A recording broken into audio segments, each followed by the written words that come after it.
بسم اللہ الرحمن الرحیم۔ السلام علیکم ورحمۃ اللہ وبرکاتہ۔ حدیث نبوی صلی اللہ علیہ وسلم ہے، عمر بن خطاب رضی اللہ تعالیٰ عنہ جمعہ کے دن خطبہ دے رہے تھے کہ ایک بزرگ عثمان رضی اللہ تعالیٰ عنہ داخل ہوئے۔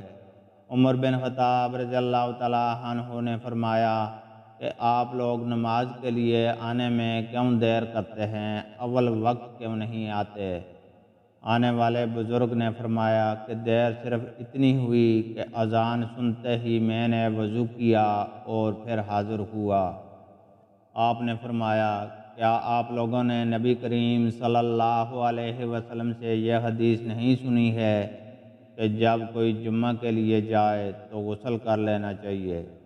اللہ تعالیٰ سے دعا ہے کہ وہ ہمیں قرآن اور حدیث کو سننے، سمجھنے اور اس پر عمل کرنے کی توفیق عطا فرمائے، آمین۔